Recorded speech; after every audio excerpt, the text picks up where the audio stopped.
Hello guys, welcome to movies vacuum. ఈ రోజు ఈ వీడియోలో ద మార్వెల్స్ మూవీలోని మరికొన్ని ప్రశ్నలకు సమాధానం ఇచ్చే ప్రయత్నం చేద్దాం. ఇంకా లేట్ చేయకుండా వీడియోలోకి వెళ్ళిపోదాం.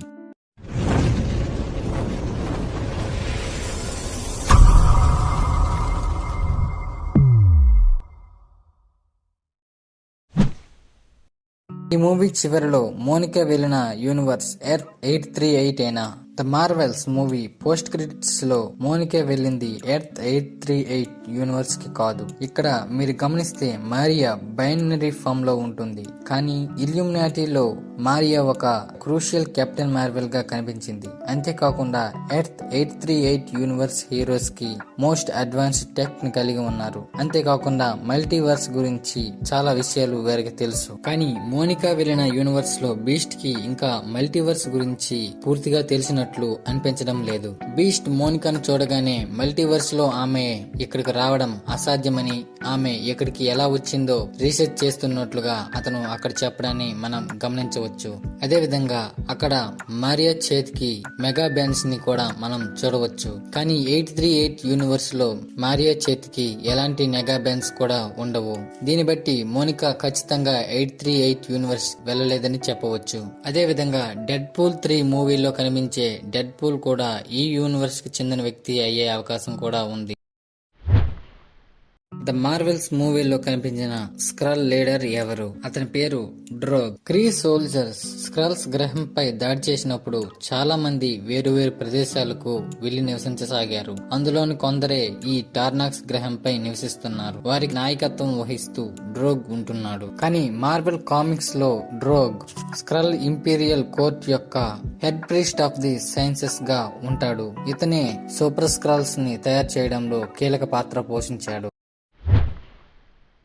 మోనికా ర్యాంబ్యూని అమెరికా చావెజ్ వెనక్కి తీసుకురాగలదా? ఖచ్చితంగా తీసుకురాగలదు ఫ్రెండ్స్. కానీ ఎంసీయూ టైమ్ లైన్ ప్రకారం ద మార్వెల్స్ యొక్క ఈవెంట్స్ 2025 నుండి 2026 మధ్యలో జరుగుతున్నాయి. కానీ డాక్టర్ స్ట్రేంజ్ 2 ఈవెంట్స్ 2025 లో జరుగుతున్నాయి. సో డాక్టర్ స్ట్రేంజ్ 2 మూవీ చివరికి అమెరికా చావెజ్ మల్టీవర్సల్ పోర్టల్ ని ఓపెన్ చేసినప్పటికీ మార్వెల్స్ మూవీ ఈవెంట్స్ టైం కి ఇంకా స్ట్రాంగ్ గా మారకపోవచ్చు. ఆమె ఆ మూవీ చివరిలో శాంక్టోరంలో ఇంటర్ డైమెన్షన్ పోర్టల్స్ ను ఓపెన్ చేయడాన్ని ప్రాక్టీస్ చేస్తున్నట్లు చూపిస్తారు. ఒకవేళ ఆమె స్ట్రాంగ్ గా మారినట్లయితే ఖచ్చితంగా మోనికా ర్యాంబ్యూని వెనక్కి తీసుకురాగలదు.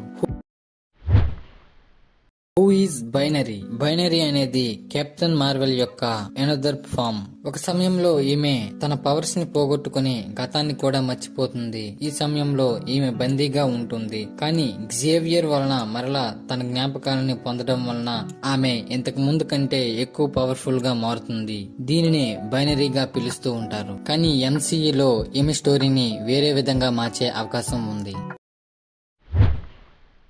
మోనికా ర్యాంబ్యూ వలన ఇన్కర్షన్ జరిగే అవకాశం ఉందా?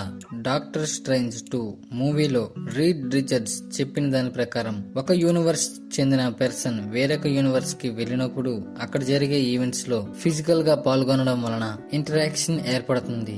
దీని వలనే ఇన్కర్షన్ ఏర్పడుతుంది. ఎర్త్ 838 లో కూడా ఇల్యూమినాటీ స్టీఫెన్ స్ట్రేంజ్ కూడా డార్క్ హోల్ ని ఉపయోగించి వేర్వేరు యూనివర్స్ లో డ్రీమ్ వాక్ చేయడం వలన ఇన్కర్షన్ కి కారణం అవుతాడు. Spider man across the spider verse మూవీలో కూడా మైల్స్ మొరాలిస్ ఎర్త్ 50101 లోని ఇన్స్పెక్టర్ సింగ్ యొక్క డెత్ ఈవెంట్ లో ఫిజికల్ గా పాల్గొని అతను చనిపోకుండా సేవ్ చేస్తాడు. దీని వలన అక్కడ కెనాన్ ఈవెంట్ డిస్టర్బ్ అవుతుంది. ఫ్యూచర్ లో ఈ కెనాన్ ఈవెంట్స్ ఇన్కర్షన్స్ కి దారి తీసే అవకాశం ఉంది. దీనిని బట్టి చూస్తే మోనికా వెళ్లిన యూనివర్స్ లోని ఈవెంట్స్ లో ఆమె ఫిజికల్ గా పాల్గొంటే ఇన్కర్షన్ జరిగే అవకాశం ఉంది. అక్కడ ఈవెంట్స్ లో ఇన్వాల్వ్ అవ్వకుండా ఉంటే ఇన్కర్స్ అవకాశం ఉండదు. కానీ సీక్రెట్ వార్స్ ఈవెంట్స్ జరగాలంటే ఇన్కర్షన్స్ ఫ్యూచర్ లో ఏర్పడాలి. కాబట్టి రాబోయే మూవీస్ లో మోనికా వలన ఇన్కర్షన్ జరిగినట్లు చూపించే అవకాశం ఉంది. ఇలాంటి మరిన్ని వీడియోస్ కోసం మా ఛానల్ ని సబ్స్క్రైబ్ చేసి బెల్ ఐకాన్ ని ప్రెస్ చేయండి.